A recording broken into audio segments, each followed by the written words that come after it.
कि जब तक घट घट वासी नहीं समझोगे तब तक भगवान कैसे प्रकट होएगा और भगवान आपको दिखेगा कैसे।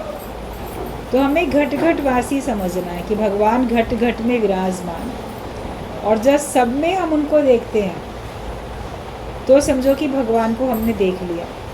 भगवान का न रूप न रेख न रंग, त्रय गुण ते प्रभु भिन्न, सबसे अलग है वो। तो अपनी इन स्थूल आँखों से, चमड़े की आँखों से हम कैसे भगवान देख सकते हैं। लेकिन भगवान की शक्ति को घट घट में, कण कण में, पत्ते पत्ते में, सब में हम महसूस करें, वो भगवान देखना होता है। हम लोग समझते हैं बस एक मूर्ति जो बनाई उसी में भगवान है, जिसको मैं मानता हूँ बस उसी में भगवान है। लेकिन भगवान ने तो अपना कितना व्यापक विराट स्वरूप दिखाया, विश्व रूप दर्शन करा दिया भगवान ने कि सारे विश्व में मैं ही विद्यमान हूँ। जब अपने विभूतियों का वर्णन भगवान ने किया है भगवद गीता में, आप देखो छोटी चीज़ से लेके बड़ी चीज़ तक, अच्छी चीज़ से लेके खराब चीज़ तक, सब में अपने आप को बताया। कोई बोलेगा विषैले सांप में कैसे भगवान है, वो तो विष देता। इसमें जुए में कैसे भगवान है, इसमें कैसे भगवान है। ये छल करने वाले में जुआ मैं हूँ बोला जैसे, तो उसमें कैसे भगवान, उसमें कैसे भगवान। तो भगवान की सत्ता तो सब जगह पर है, हर जगह हमें उसकी शक्ति महसूस करनी है। कोई जगह ना तुझसे खाली है, तू व्यापक डाली डाली है। और जब हम सर्व में भगवान देखना सीख जाते हैं तभी वास्तव में भगवान भी प्रसन्न होते हैं हमारी भक्ति से। एक बार एक दृष्टांत बताया गया था, चलता है एक दृष्टांत कि एक भगवान का भक्त था, तो उसको बहुत भगवान से प्रेम भक्ति। एक दिन भगवान ने उसको दर्शन दिए सपने में और कहा कि कल मैं तुम्हारे पास आऊँगा मिलने के लिए, तुमसे कल मैं साक्षात मिलूँगा। बड़ा खुश हो गया, कल भगवान आएंगे मेरे पास, मिलेंगे। भगवान आएंगे तो उनको मैं ये खिलाऊँगा, ये पिलाऊँगा।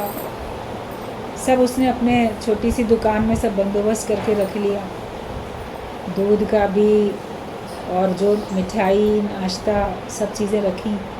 भगवान आएंगे, बड़ा मैं आदर मान सम्मान करूँगा। तो फिर देखा मौसम ख़राब हो रहा है, बारिश हो रही है, इंतज़ार कर रहा है। फिर कोई भीगते भीगते आया, बड़ा ठंड से ठिठुरता हुआ कोई व्यक्ति, गरीब। तो उसने बोला इतनी ठंड में है, देर हो गई, भगवान तो आए नहीं है, चलो इसी को थोड़ी सी कुछ चाय गरम बना के पिला देता हूँ। तो दुकान में उसने सब पहले ही रखा था बंदोबस्त सारा, उसको कुछ खिला पिला दिया, वो चला गया। उसके बाद फिर कोई और आया, अपने कोई गरीब महिला आ गई अपने बच्चे को लेके, वो भी वहाँ थोड़ी देर बैठी, दुकान में खड़ी हो गई आके। फिर उसका बच्चा भी भूखा था, तो चलो उसको उसने बाकी जो बचा हुआ दूध था वो उसको दे दिया, भाई इसका बच्चा पी ले। वो मांग भी रहा है, उस पर है भी नहीं, गरीब है, उसको दे दिया। इंतज़ार करता रहा शाम तक। शाम होते होते फिर एक कोई बूढ़ा गरीब आया भूखा, जो कह रहा है कि मैं बहुत भूखा हूँ, तो खाने को हो तो दे दो। तो सोचा भगवान तो आए नहीं, सारा दिन बीत गया, अब जो रखा था ये नाश्ते का सामान, चलो यही उसको दे दो। चलो यही मैं उसको दे देता हूँ। अब उसको सब खिला पिला दिया और फिर सोचने लगा भगवान ने कहा था आएंगे, भगवान तो आए नहीं। अब रात में फिर भगवान से करता है शिकायत, भगवान मैं गरीब समझ के मेरे को आपने नहीं स्वीकार किया मेरा आतिथ्य, वरना आते मैं तो सारा दिन इंतज़ार करता रहा। तो भगवान ने कहा मैं तो तुम्हारे पास एक बार नहीं 3 बार आया, उस रूप में भी, उस रूप में भी, उस रूप में भी। मैंने तो तुम्हारे प्रेम की भक्ति की देख ली, परीक्षा भी हो गई, देख भी लिया, और मैं तुमसे वास्तव में बहुत प्रसन्न हूँ। कि ये नहीं कि भगवान आएंगे तो जिस रूप में हम कहते हैं जिस रूप में हम सोचते हैं समझते हैं उसी रूप में भगवान आएंगे। लेकिन ना जाने किस वेश में नारायण मिल जाए। तो जो भी आया, ज़रूरतमंद आया, उसके पास दुकान में खड़ा हुआ, उसको जिस चीज़ की आवश्यकता थी और वो उसके पास थी भी वो वस्तु, नहीं होती तो कुछ भी नहीं कोई कर सकता था। आप ही के पास नहीं है तो आप किसी के लिए क्या कर सकते हो। लेकिन उसके पास थी भी, तब उसने बरसात से भी लोगों को बचाया, ठंड से भी बचाया, भूख से भी बचाया। जो उसके पास था उसने बड़े प्रेम से किया, प्रेम से दिया। तब भगवान ने कहा कि देखो मैं तुमसे बहुत प्रसन्न हूँ। और फिर साक्षात भी भगवान ने उसको जैसे रूप में वो चाहता था, उसको लगा कि उस रूप में भगवान मेरे सामने खड़े हैं, खड़े हो गए भगवान उसके सामने और उसको ये सब बताया। मन उसका मगन हो गया, मन खुश हो गया। तो जब हम सब में भगवान देख के कुछ भी हमारे से ऐसा कार्य हो जाए जिससे हमारे अपने मन को आनंद मिले, हमारे अपने मन को संतोष मिले, हमारे अपने मन को आनंद मिले, बड़ी एक संतुष्टि हो, आत्मसंतुष्टि हो, आपका मन प्रसन्न हुआ तो समझो भगवान प्रसन्न हुआ। आपके द्वारा किसी और का मन प्रसन्न हुआ तो समझो भगवान प्रसन्न हुआ। क्योंकि हर घट में तो भगवान बसते हैं। और ये बात भगवान ने बोली है, कोई अगर किसी को सताता है, परेशान करता है, तो जैसे मुझ को ही द्वेष, मेरे से ही द्वेष करता है, वो मेरे को ही सताता है। हर एक को ये समझ जैसे जब मिल जाती है कि सब रूप में भगवान है, तो मैं अगर भक्ति करता हूँ तो भगवान की प्रसन्नता के लिए तो भक्ति करता हूँ कि भगवान मेरे से राज़ी रहें, भगवान मेरे से खुश रहें। और अगर मैं किसी को सताऊँ, किसी को दुखी करूँ, तो समझो उस रूप में मैंने भगवान को सताया, भगवान को दुखी किया।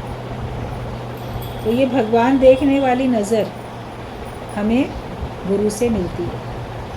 पहले नहीं थी ऐसी नज़र, पहले देखते थे तो दोस्त और दुश्मन, अपना पराया, यही सब देखते थे। अभी ज्ञान के बाद आप देखोगे है ही सब भगवान का रूप, इस रूप में भी उस रूप में भी। इसी भाव में ही रहो हमेशा। तो 24 घंटे भगवान याद हैं। कोई सोचता है कि श्वास श्वास कैसे सिमरन करेंगे, श्वास श्वास सिमरो गोविंद बोलते हैं, हर श्वास में हर पल में कैसे भगवान को याद करेंगे। क्या लगातार कोई मंत्र जपते रहेंगे, क्या लगातार भगवान का नाम लेते रहेंगे। लेकिन जब हर घट में, हर रूप में आप भगवान का भाव रखोगे तो जैसे भगवान ही तो याद हैं। कोई ज़बान से रटना थोड़ी है, कोई हाथों में माला लेके काउंटिंग थोड़ी करनी है कि मैं भगवान का नाम इतनी बार जप रहा हूँ। लेकिन हर जगह भगवान ही हैं। ये भाव रखा तो जैसे मैं 24 घंटे 8 पहर मेरी भक्ति हो रही। और भक्ति ऐसी हो जिसमें हमारा योग लग जाए, जिसमें हम मिलके एक हो जाएं।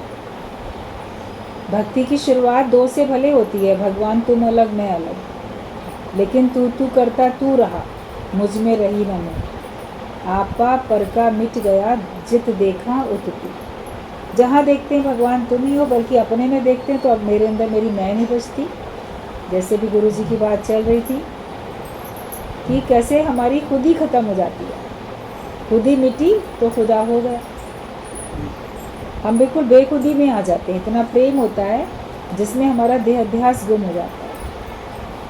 भगवान के प्रेम में गोपियों का देहाध्यास गुम था, वो इतने प्रेम में थी तो उनकी तो 8 पहर भक्ति ही रहती थी, ध्यान लगा रहता था, समाधिस्थ रहती थी। जैसे कार्य करते हुए भी वो भगवान के ध्यान में है। तो ऐसी भक्ति, ऐसा प्रेम हमारा भी हो जाए कि जो भी कार्य हम करते हैं वो लगे भगवान के लिए ही करते हैं। और जैसे मेरे अंदर मेरी मैं तो है ही नहीं, भीतर बाहर बस एक भगवान तुम ही हो। तो ये हमारा योग होता है जिसमें 2 मिलके एक हो जाते हैं। और एक भी भगवान रह जाता है, मैं नहीं रह जाता, भगवान रहता है। जैसे नदी समुद्र में मिलती है तो फिर समुद्र हो जाती है, फिर वो नदी नहीं रहती है। तो भक्त भी भगवान में मिलके फिर भगवान का रूप हो जाता है, फिर वो भक्त अलग से बचता ही नहीं। आप अपना नाम रूप सब ऐसे गुम कर दो भगवान के प्रेम में कि मेरे अंदर मेरी मैं बचे ही नहीं। बचे तो केवल एक भगवान बचे, आपकी भक्ति बच जाए, आपका प्रेम बच जाए। ये सीखते हैं सब और ये ठान लेते हैं तो ऐसा होता भी है।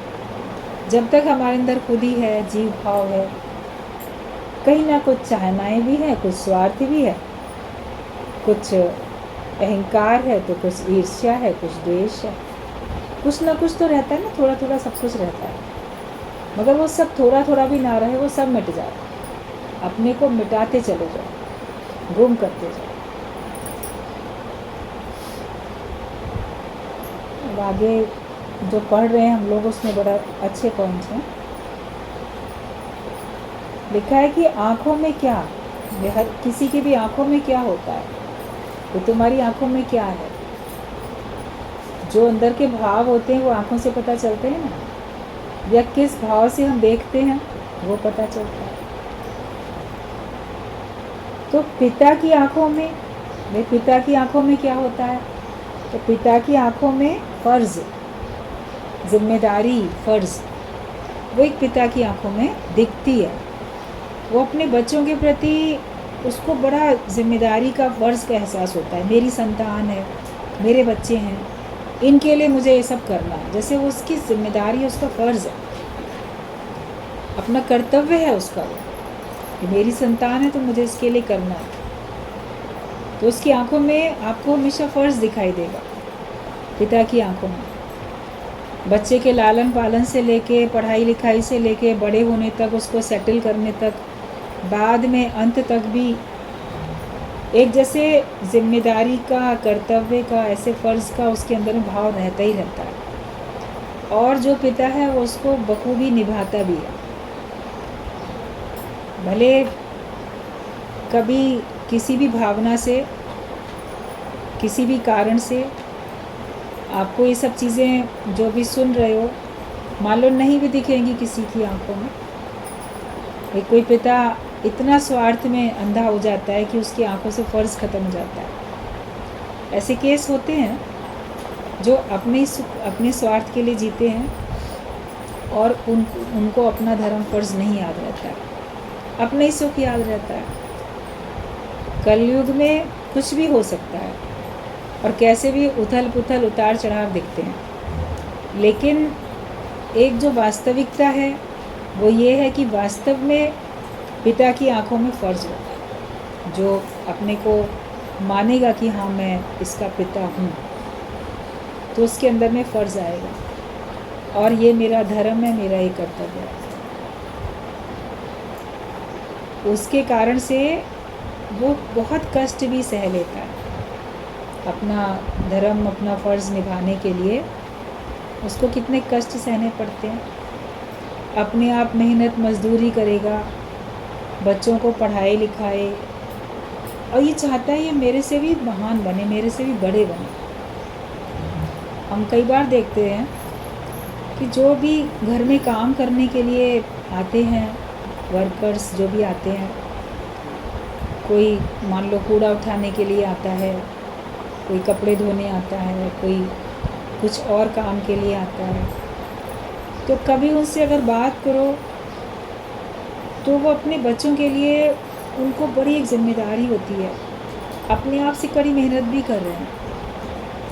एक बार हमने कहा, जो कूड़ा उठाने के लिए आता था, शुरू से ही आता था, झाड़ू बाहर की सब ऐसे लगाए सड़कों पे, घर का भी कूड़ा उठाए, बाथरूम भी धोता था।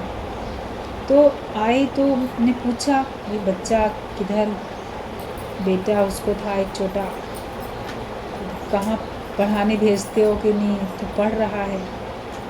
तो उससे पूछा कहाँ जाता है पढ़ने, तो उसने किसी ऐसे प्राइवेट स्कूल का नाम लिया।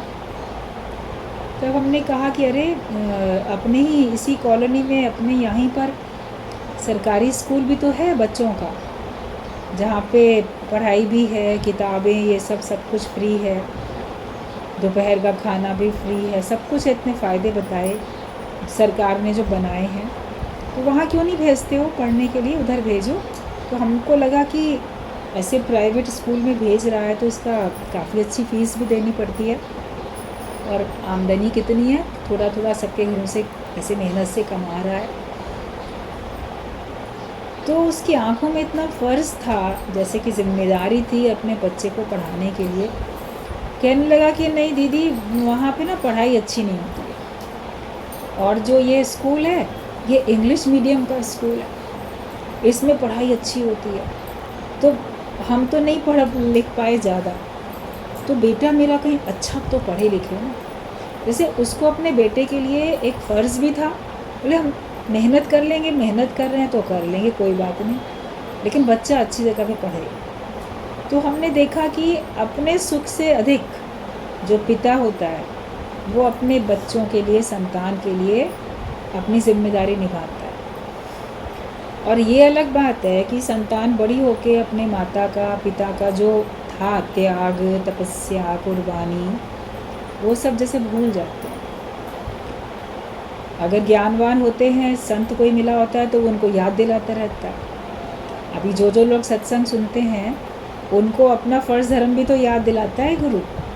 तुम घर में रहते हो, जिनके बीच में रहते हो उनके प्रति तुम्हारा क्या कर्तव्य है, क्या धर्म है, उसको याद दिला के उसके ऊपर चलाता भी है। तो कैसे पिता की आंखों में बहुत कुछ है और वो अपनी मेहनत करके सारा कुछ अपना ले लेगा और कष्ट अपने ऊपर ले लेगा और अपना सब कुछ बच्चों के लिए दे देता है। क्यों दे देता है? क्योंकि उसको ये लगता है कि ये मेरा फर्ज है, ये मुझे करना है। तो जैसे एक पिता का अपने संतान के लिए है, ऐसे ही एक व्यक्ति का समस्त रिश्ते नातों के लिए होना चाहिए फ़र्ज़ धर्म। और भक्त हो तो आपका अपने स्वयं के प्रति भी, भगवान के प्रति भी, सबके लिए भी हो कि नहीं ये मेरी जिम्मेदारी है। एक अच्छा कार्य हमें करना ही है, जो भी मानते हैं। आप अपने को भक्त मानो, शिष्य मानो, अपने इस देश का नागरिक मानो अपने आप को, तो देश के प्रति भी आपका फ़र्ज़ है और सभी के लिए, हर एक के लिए है। लेकिन पिता को देखोगे, किसी को भी, तो हर एक को अपने माता पिता की अंदर से वैल्यू होनी चाहिए कि उन्होंने हमको कितने अच्छे से पढ़ाया लिखाया, हमारे लिए कितना अच्छा संकल्प रखा, हमको अवसर दिए। तो एंड तक उनके लिए हमेशा हमको नम्रता भाव में, आदर के भाव में रहना है, कृतज्ञ होकर रहना है। ऐसे उल्टे जवाब कोई ना दे कि अरे इनका तो धर्म था, फ़र्ज़ था इनका, अपना फ़र्ज़ पूरा किया। हमने कई तो ऐसे हम बातें सुनते हैं, लोग कहेंगे हमने कहा था क्या कि हमको पैदा करो, इन्होंने हमको पैदा किया है तो इनकी जिम्मेदारी बनती है करना। मतलब बड़े उद्दंड स्वभाव के संतानें होती हैं कोई और कोई हम देखते हैं कि बड़े अच्छे नम्रता भाव वाले होते हैं। तो बच्चों को शुरू से ही अंदर से आप संस्कारी बनाओ, ज्ञानवान बनाओ, उनको धर्म, मर्यादा, ये सब सिखाओ, अच्छाई, अच्छी बातें भी सिखाओ। खुद भी उनके सामने जैसा करोगे अपने बड़ों के लिए, वो आपके लिए वैसा ही करेंगे। तो एक पिता होगा तो उसकी आंखों में हमको हमेशा फ़र्ज़ दिखाई देता है। और माता की आंखों में, तो माता की आंखों में क्या होता है? ममता। तो उनकी आंखों में हमेशा आपको ममता का, वात्सल्य का भाव दिखेगा। फ़र्ज़ तो है ही, वो तो सब निभाते ही हैं, लेकिन विशेष तौर पे जो ममता वात्सल्य होता है वो स्त्रियों की आंखों में, माँ की आंखों में दिखता है कि माँ कैसे हमको जो है अपनेपन से, ममता के भाव से, वात्सल्य के भाव से देखती है। और उससे बच्चे को शक्ति बड़ी मिलती है और उस ममता के भाव से देखने में उसको लगता है कि देखो मेरा कोई है। और जिस ममता भरी नज़रों से माँ हमको देखेगी, उससे जो आपको अपनापन शक्ति मिलेगी, फिर वो वाला भाव वो आपको औरों की निगाह में नहीं भी दिखेगा। और माँ अपने बच्चे के लिए अपने बच्चे के पिता से भी कह लेती है, बच्चा ना ये कह रहा है, इसको ये दे दो, ये वहाँ जाने के लिए कह रहा है, इसको परमिशन दिला दो। जिससे बच्चे कभी पिता से नहीं कह पाते हैं तो माँ से कहते हैं। तो क्योंकि माँ के अंदर इतनी ममता है और वो समझते हैं कि पिता थोड़ा सा मान लो रूड है या मना कर सकता है, लेकिन माँ तो हमारी बात मान ही लेगी, इतना अपनापन होता है उसमें, तो वो कह देते हैं। एक बार अभी पिछले दिनों कुछ पढ़ रहे थे, तो इसमें था कि जैसे लोग जाते हैं तीर्थ वगैरह में जाते हैं, तो तीर्थ में जब जाते हैं तो खास करके तिरुपति में जाने के लिए, तो वहाँ पर जब जाते हैं तिरुपति में भगवान के कृष्ण का है वहाँ पे, तो उनके दर्शन करने के लिए जाते हैं। तो ये मान्यता है कि उसके पहले हम पहले लक्ष्मी के मंदिर में, वहीं कोई और दूसरे नाम से बनी हुई है एक भगवान लक्ष्मी की भी मंदिर मूर्ति, कि पहले लक्ष्मी देवी के उनके दर्शन करके फिर जाया जाता है, फिर इसके उसके करके तब ऊपर जाया जाता है। तो उसके पीछे कारण बड़ा अच्छा था कि जो लक्ष्मी है देवी तो वो माँ है, तो हम जा रहे हैं भगवान से अपनी कोई भी मनोकामना पूरी कराने के लिए, तो पहले हम माँ से कहेंगे, फिर माँ हमारी तरफ से सिफारिश करके उनको बोल देगी, तो उसको पहले प्रसन्न करके कहते हैं, उसको बोल देती है, तो वो हमारा काम पिता फिर ज़रूर सुनता है। अभी माँ भी कह रही है, चलो तुम्हारी माँ कह रही है तो हम तुम्हारे लिए कर देते हैं। तो इसके लिए पहले देवी के लक्ष्मी के दर्शन मंदिर में, फिर बाद में उनके, ये एक वहाँ पे नियम है, क्योंकि माँ तो हमेशा ममता का ही प्रतीक बताई गई है, ममता की मूर्ति है वो। आप जिसके प्रति भी संतान वाला भाव रखोगे, कोई लोग पशु पक्षियों को भी पालते हैं, उनमें भी अगर वो भाव रखते हैं तो उनकी भी आंखों में कितनी ममता उन पशु पक्षियों के लिए भी दिखती है। या जिनको भी आप अपनी संतान मानते हो, कई लोग ऐसे अनाथालय में जाते हैं, वहाँ पे बड़ा उनकी आंखों में ममता दिखती है, उन बच्चों के प्रति अपनेपन की भावना होती है, कोई कहीं। तो माँ के आंखों में आपको हमेशा ममता दिखेगी। और भाई की आंखों में, तो भाई की आंखों में प्यार है, सारी बातें हैं एक दूसरे से कनेक्ट, लेकिन भाई को अपने भाई से बड़ा प्यार होता है, तो ये मेरा भाई है, मेरा अपना है, मेरा भाई है, तो उसकी आंखों में आपको प्यार दिखेगा। छल कपट जो दूसरे लोगों की आंखों में दूसरे के प्रति हो सकता है, तो भाई के आंखों में भाई के लिए नहीं होगा। स्वार्थ रख के वो एक अलग केस है। इन जनरल अगर आप देखोगे तो अंदर से भाई का भाई के प्रति प्रेम होता ही होता है कि अरे ये मेरा भाई है, ये मेरी बहन है, तो उसमें अपने जो आपस में होते हैं रिलेशंस, तो उसमें आपस में एक आपका अंदर से प्यार होता ही होता है, और उस प्रेम में आप दूसरे के लिए त्याग तपस्या कुर्बानी करते हो, या उसके भले के लिए उसको सलाह देते हो। अगर कोई किसी को टोक भी रहा है तो भी किस कारण से, उसके भले के लिए तो कि वो हमको प्रेम करता है, उसका प्यार है हमसे। जिनसे हमारा प्यार नहीं होगा उनके लिए हम क्यों बोलेंगे, तो ठीक है उसको जो करना है फिर उसकी ज़िंदगी आबाद हो चाहे बर्बाद हो, लेकिन प्यार होता है तो बोलता भी है व्यक्ति। और वही बोलने में दूसरा समझ नहीं पाता। मान लो बड़ा भाई छोटे भाई को कहता है, या छोटा भाई बड़े भाई को कहता है, तो कुछ अगर कहता भी है तो वो प्यार के कारण बोलता है, भले के लिए बोलता है। लेकिन अगर अगला नहीं समझ पाता है तो इसी बात में द्वेष कर लेते हैं, इसी बात में मनमुटाव हो जाते हैं। छोटी छोटी बातों पे, ज़रा सी बातों पे आपस में दूरियां बन जाती हैं। मगर ये सोचो, अगर वो बहस हुई थी, वो लड़ाई हुई थी, या वो बात ज़िद की भी गई थी, तो उसके पीछे कारण क्या था? कहीं ना कहीं अपनापन था, प्यार था, तभी तो कहा गया। दुश्मनी के कारण थोड़ी कहा गया था, भले के लिए कहा गया था। तो कोई भी किसी को टोकता है तो प्यार के कारण से। तो भाई की आंखों में हमको दिखता है प्यार, और बहन की आंखों में स्नेह है, वो स्नेह की भावना होती है, वो बड़ी एक पवित्र भावना होती है।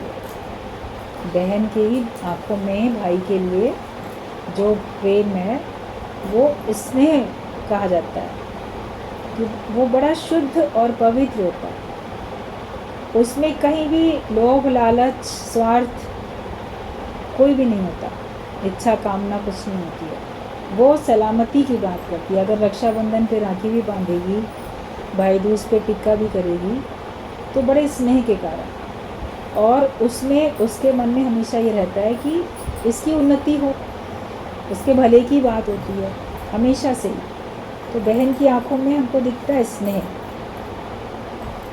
लेकिन जो अमीर आदमी होते हैं, जिनके पास बहुत धन दौलत होती है, तो अक्सर, हमेशा नहीं, क्योंकि जो भी बात बताई जा रही है वो एक hard and fast fix rule नहीं है कि सबकी आंखों में ऐसा होगा ही होगा, लेकिन इन जनरल ये माना जाता है, समझा जाता है और ये देखा भी जाता है, ऐसा पाया जाता है कि इस तरह की ज़्यादातर भावनाएं होती हैं। तो जो अमीर आदमी है, तो अक्सर अमीर आदमी की आंखों में हमें दिखेगा घमंड। उसको धन दौलत बहुत है, तो इस बात का उसको बड़ा गुमान है। आप कहीं सड़क पे भी जाओ, रास्ते में भी जाओ, कहीं बैठो, तो वेशभूषा से आप कभी किसी का इतना पता ना भी लगा पाओ। मान लो त्यौहार के दिन है, भाई सभी लोग अच्छे नए कपड़े पहन के गए हैं, सभी के अच्छे कपड़े हैं, तो ये नहीं कि कपड़ों से आप किसी के अमीरी और गरीब को जज करोगे, लेकिन अगले का जो एटीट्यूड होगा, आना बैठना, सबको देखना, तो उससे आपको पता चलेगा ये कोई बड़ा अमीर आदमी है। उसको अपने उस पोजीशन का, उस पैसे का अंदर में एक गुमान है, जो कि उसकी आँखों से देखने के भाव से छलक। तो अमीर जो होते हैं, पैसे वाले, अक्सर ही तो उनकी आँखों में आपको घमंड दिखाई देता है। लेकिन जो गरीब आदमी है, तो गरीब की आंखों में क्या दिखेगा? गरीब की आंखों में आशा दिखती है। वो जिसकी तरफ देखता है एक आस भरी नज़रों से देखता है, आशा से देखता है कि शायद ये मेरा कुछ भला कर देगा, शायद ये मेरी कोई मदद कर देगा। भगवान को भी अगर वो मूर्ति को देखेगा तो उस आशा भरी नज़रों से देखेगा, भगवान मेरा कुछ भला कर देंगे। उसकी नज़रों में हमेशा दूसरों को देखने में एक आशा होती है गरीब व्यक्ति की, क्योंकि उसको लगता है कि मेरी किसी न किसी प्रकार से, ज़रूरी नहीं है कि कोई धन की ही किसी को आवश्यकता हो, और भी किसी भी प्रकार की जो भी कमी है, तो उस कमी को दूर करने के लिए वो देखता है, तो एक आस भरी नज़रों से देखता है। तो गरीब की आंखों में आशा दिखती है। और जो हमारे मित्र होते हैं, जो भी आपके मित्र होंगे, तो आप मित्र की आंखों में क्या दिखेगा? आपको अपने मित्र की आंखों में सहयोग दिखेगा। जो आपका मित्र होगा ना, चलो मैं तुम्हारे साथ हूँ, मैं तुम्हारा ये काम करा देता हूँ, मैं तुमको सहयोग करूँगा, तुम करो, हम भी तुम्हारे संग सहयोग करते हैं, साथ ही हाथ बढ़ाना, एक अकेला थक जाएगा मिलकर बोझ उठाना। तो जो भी मित्र होंगे हमारे, वो हमारे साथ कंधे से कंधा मिला के हमारे दुख सुख में, विपत्ति में या हमारे काम करने में सहयोगी बनेंगे। जो काम हम कर रहे हैं उसी काम को वो सहयोग करके आगे बढ़ाएंगे। तो जो भी हमारे मित्र होते हैं, तो मित्र की आंखों में हमको सहयोग दिखाई देता है। आप अक्सर देखो, लोगों का ये कहना होता है कि जहाँ पर संबंधी मदद नहीं करते, वहाँ पे मित्र मदद करने के लिए खड़े रहते हैं, क्योंकि मित्रों की आंखों में सहयोग की भावना होती है। अरे नहीं नहीं, हम चल रहे हैं, हम कर रहे हैं, हम करेंगे। तो उनकी आंखों में हमको सहयोग दिखता है। मित्र की आंखों में तो सहयोग दिखेगा।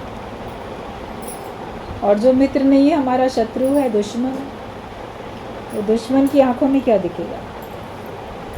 दुश्मन की आंखों में हमको बदला दिखाई देगा। ये मेरा दुश्मन है, इससे बदला ले लूँ, किसी ना किसी तरीके से बदला लूँ। वो देखेगा भी ना अगर आपकी तरफ, तो आपका दुश्मन तो आपको ऐसी खा जाने वाली नज़रों से देखेगा कि मैं तुमको अभी मौका पाए तो अभी तुम्हारे को नष्ट कर दूँ, समाप्त कर दूँ। उसको बदला लेने का भाव इतना ज़बरदस्त होता है। दुश्मन हमेशा बदले की निगाह से ही देखेगा। दुश्मनी हुई इसीलिए कि इसने मेरा कहीं कुछ नुकसान किया और मैं इससे बदला ले लूँ। एक बार बदला लेने के बाद भी उसका मन उसमें तृप्त नहीं होगा। किसी ने दुश्मनी की, एक बार आपने उससे बदला ले लिया, उसके बाद आप बोलो दुश्मनी अब ख़त्म करो, आजीवन। और कहीं कहीं तो पीढ़ी दर पीढ़ी दुश्मनी, उस ख़ानदान से हमारी दुश्मनी, उन कबीले वालों से हमारी दुश्मनी है, या हम दूसरे कबीले के। वो तो पिक्चर वगैरह में कई बार आप लोग देखते रहते हो ऐसा। खानदानी दुश्मनी चलती रहती है, ये उसके घर का है ना इसलिए मुझे बदला लेना, ऐसा वैसा। तो शत्रु जो होगा, जो आपका दुश्मन होगा, उसकी आंखों में हमेशा आपको बदले की भावना दिखाई देगी। लेकिन जो सज्जन व्यक्ति होते हैं, अच्छे लोग होते हैं, उनकी आंखों में सबके लिए, हर एक के लिए दया की भावना होती है। वो किसी के लिए भी, उनकी आंखों में कोई अलग भावना नहीं होती। सज्जन व्यक्ति के मन में वो सबके प्रति दया करुणा का स्वभाव रखता है। जिसको भी देखता है वो इस निगाह से देखता है कि इसका भला हो जाए, इसकी मदद हो जाए, ये भी अपने लक्ष्य को प्राप्त कर ले, इसका भी जीवन बन जाए। वो सबके लिए अच्छी भावना रखता है। अच्छा व्यक्ति होगा तो अच्छी भावना रखेगा। तो अगर आप सज्जन हो तो आप देखो, सज्जन की आंखों में हमेशा आपको दया दिखाई देती है। और जो शिष्य होते हैं, शिष्य की आंखों में, अगर आप सच्चे एक शिष्य हो तो आपकी आंखों में हमेशा आदर की भावना होगी। हम जिनसे ज्ञान सुनते हैं, गुरु के प्रति हमेशा आदर भाव होगा, बड़ा रिस्पेक्ट वाला भाव, आदर वाला भाव होगा जो आप शिष्य होते। और अगर आदर का भाव नहीं है आपकी आंखों में तो आप इसका मतलब शिष्य हो ही नहीं। और फिर ज्ञानवान अगर आप हो, शिष्य हो, ज्ञानी हो, तो ज्ञानी तो सबके लिए आदर रखता है, सबके लिए प्रेम रखता है, सबके लिए स्नेह रखता है। क्योंकि जो भगवान के गुण होते हैं वो भक्त में आते हैं। हरिजन तो हरि के जैसा ही होगा, हरि का भक्त हरि के जैसा। तो भगवान के लिए क्या आता है? भाई, बंधु, मित्र, सखा, वो सभी कुछ है। तुम ही हो माता पिता, तुम ही हो बंधु सखा, तुम ही। भगवान में हम अपने ये सारे संबंध देखते हैं। वो हमारा भाई भी है, बहन भी है, माता भी है, पिता भी है, मित्र भी है, सब कुछ है। तो उसकी आंखों में हमको सब दिखाई देता है। और वो हमको भी ऐसा बना देता है कि सबके साथ मित्रवत होके रहो। सारे विश्व के मित्र बनो, तो सारे विश्व के मित्र बन के हम सबको सहयोग भी करें। और शत्रु तो कोई बचता ही नहीं है, ज्ञानी का कोई भी शत्रु नहीं होता है। तो बात बताई जाती है कि जिस समय युद्ध चल रहा था तब फिर गुरु गोविंद सिंह ने बाकी शिष्यों को भी सबको कुछ कुछ सेवाएं सौंपी थी। पर युद्ध के मैदान में पहले ज़माने में नियम से होते थे युद्ध। सवेरे सूर्योदय से युद्ध शुरू होगा, सूर्य अस्त तक समाप्त हो जाएगा। तो ये उसको एक शिष्य को सेवा सौंपी कि जब शाम को युद्ध समाप्त होगा तब सब घायलों को तुमको पानी पिलाना। घायल जितने हैं युद्ध में, दिन भर युद्ध करते करते जो घायल हो गए सैनिक, तो उनको तुमको पानी वगैरह पिलाना है। तो वो जब युद्ध के मैदान में शाम को जाए पानी लेके, तो वो सबको पानी पिला के आ जाए। अब उसमें उसके पक्ष के लोग भी होते थे और शत्रु पक्ष के लोग भी होते थे जिनसे युद्ध किया गया। घायल तो दोनों ही होंगे ना, मैदान में तो दोनों ही पड़े होंगे घायल, कोई मरे हुए होंगे, कोई अधमरे होंगे। तो पानी तो वो लाइन से सबको पिला आता था। तो उसकी शिकायत की गई गुरु गोविंद सिंह से कि ये जो सिख है ये जाके, तो हम दिन भर युद्ध करके उन्हें मार रहे हैं, उनको घायल करेंगे तो उनको भी पानी पिला के चला आता। उससे पूछा बुला के, सुनाए तुम ऐसे करते हो, तो ऐसा तुम क्यों करते हो बताओ। तो उसने बड़ा अच्छा जवाब दिया। उसने कहा कि आपने कहा था घायलों को पानी पिलाना, तो मैं तो सिर्फ घायल देखता हूँ, कौन मेरे पक्ष का है कौन मेरे पक्ष का नहीं है मैं तो ये नहीं देखता। घायल तो घायल, चाहे हमारे तरफ का हो चाहे उनकी तरफ का हो, तड़प सभी रहे हैं, प्यास से सभी तड़प रहे हैं, पानी की सबको ज़रूरत है। और मैं सब में वाहिगुरु का रूप दिखता हूँ, मुझे सभी में भगवान दिखते हैं। तो फिर मैं एक सिरे से जो सामने पड़ता है, जब मैदान में चला तो बस जो जो घायल दिखा सबको पानी पिलाते हुए चल गया। मुझे भगवान के अलावा, वाहिगुरु के अलावा कुछ और दिखता ही नहीं, दोस्त दुश्मन तो दिखता ही नहीं, इसलिए ऐसा करता हूँ। तो उसके इस उत्तर से गुरु गोविंद सिंह बहुत खुश हुए। बोले बहुत अच्छी बात है, फिर तो तुम अपने साथ मरहम पट्टी का भी सामान लेके जाओ, घायलों को पानी भी पिलाओ तो उनको मरहम भी लगा के आओ। तो जो ज्ञानी होगा उसकी नज़र में कोई भी शत्रु होगा ही नहीं। हम अगर अपने को ज्ञानवान कहते हैं या बनाना चाहते हैं, हम सत्संगी कहलाते हैं या वास्तव में सत्संगी होना चाहते हैं, तो हमारी नज़र में दोस्त और दुश्मन है एक सा मेरी नज़र में एक हो जाए, क्योंकि मुझे किसी से कुछ चाहिए नहीं और मैं किसी का बुरा करते हूँ। मैं सब में भगवान देखता हूँ, कण कण में, पत्ते पत्ते में, सब में भगवान। सभी के अंदर तो वही परमात्मा बस रहा है, अच्छे में बुरे में सब में है तो भगवान। तो हम उस अच्छे व्यक्ति को या उस बुरे व्यक्ति को नहीं देखते, हम उसमें बसने वाले परमात्मा को देखते हैं। दृष्टि अपनी ऐसी बन जाए कि हमको सब जगह दिखे तो केवल एक भगवान में दिखे। सत्संग में आने का तो उद्देश्य ये होता है, ज्ञान में आने का हमारा मकसद ही है कि हमको सिर्फ भगवान ही भगवान दिखने लगे, भगवान से अतिरिक्त कुछ ना दिखे, तभी इस जन्म में हम मुक्त होएंगे। वरना ये सब विघ्न बाधाएं होती हैं। किसी को कुछ करके देखा, किसी को कुछ करके देखा। अपने को अगर संबंधी भी कोई ना कोई मानोगे तो उसमें बंध होगे। पिता बन के फर्ज में बंधे, माँ बन के ममता में बंधे, भाई बन के भी प्यार में बंध गए, बहन बन के भी स्नेह में बंध गए, कहीं ना कहीं बंध गए। शत्रु बन के भी हम बदले की भावना में बंध गए, कहीं ना कहीं तो बंधे। सज्जन अच्छा है तो वो दया में बंधेगा, कहीं ना कहीं बंधन आएगा। लेकिन अच्छाई के गुण ज्ञानी में प्रकट होते हैं और वो उन अच्छाइयों को अपने लिए और दूसरे के भले के लिए इस्तेमाल करता है। लेकिन अगर उसके अंदर भगवान ने दैवी आसुरी दोनों ही तो दिए ना सबके अंदर में, तो वो फिर अपने अंदर के अज्ञान को दूर करने के लिए सख्त होता है, कठोर होता है।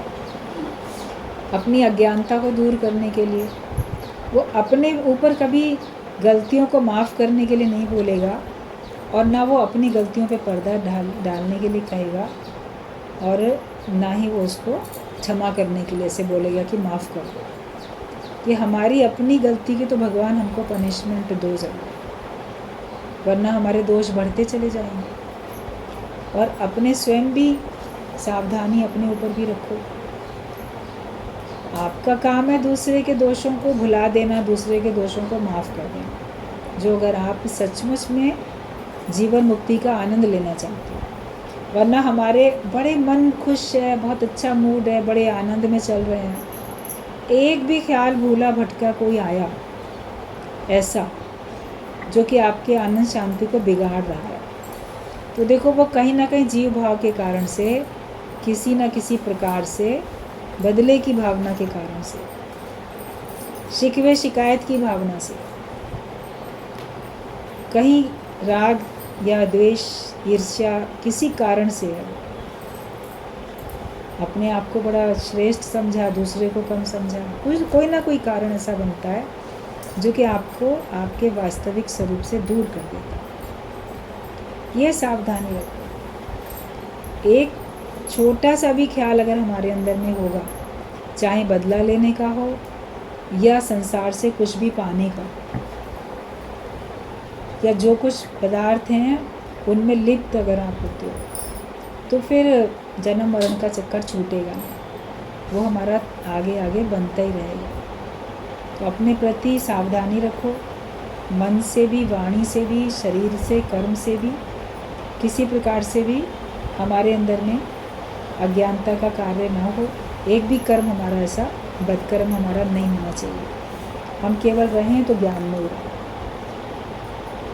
और गुरु की आंखों में आप देखते हो तो कितना अपनापन होता है, और उसकी आंखों में भी आपको फ़र्ज दिखेगा, उसकी आंखों में ममता भी दिखेगी, आपके लिए फ़िक्रमंद भी होता है, आपके लिए उसको उन्नति की भावना भी होती है, प्रेम भी होता है, आपको सब दिखता है।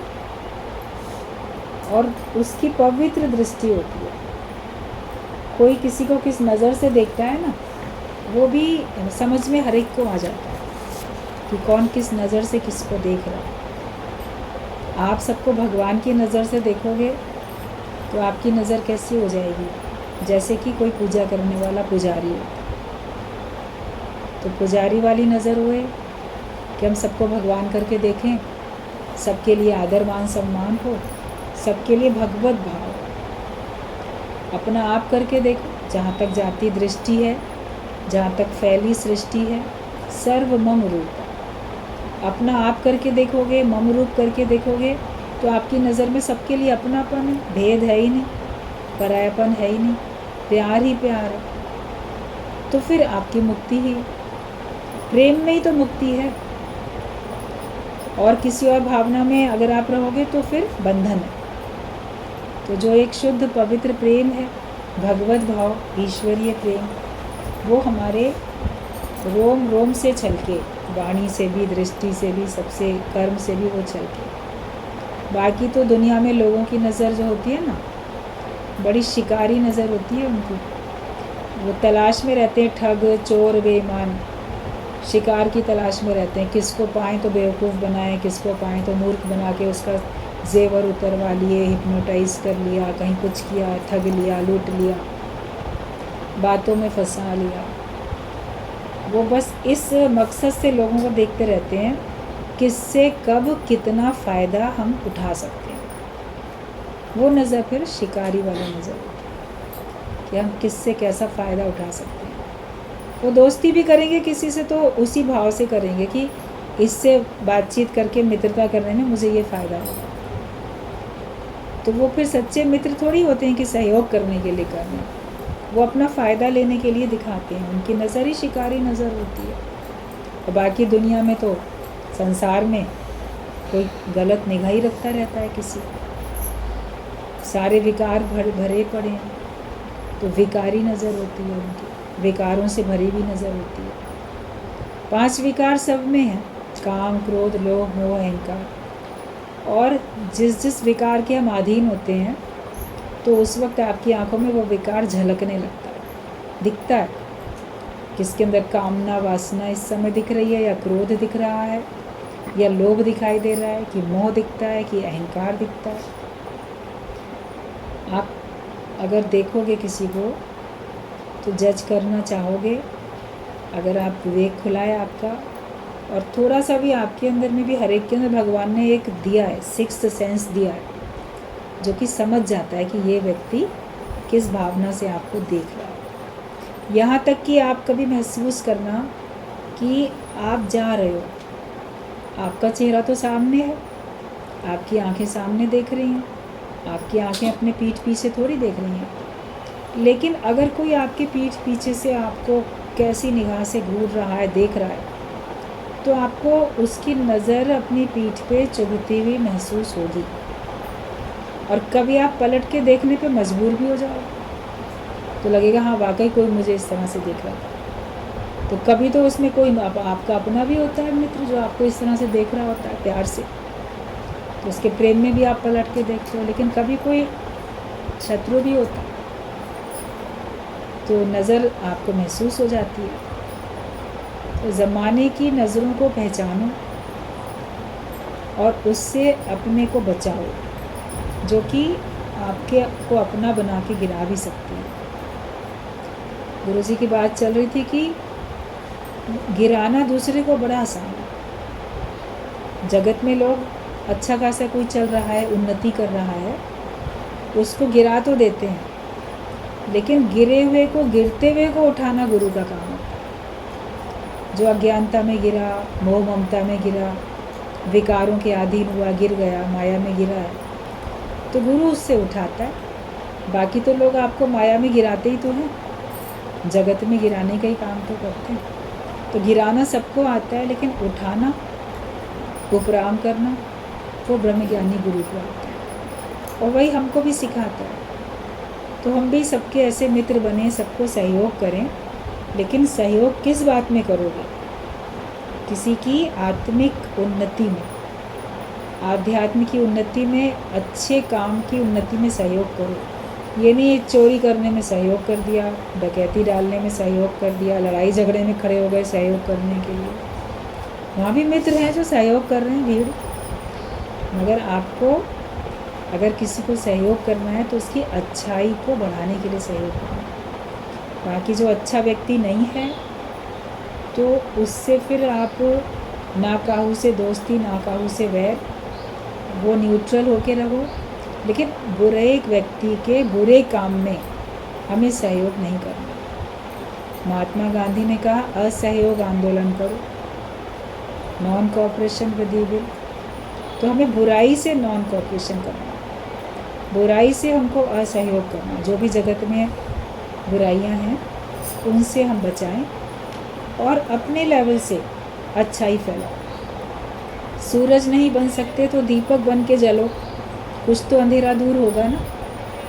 धरती का थोड़ा सा अंधेरा तो दूर होगा अगर आप दीपक बन के जलोगे।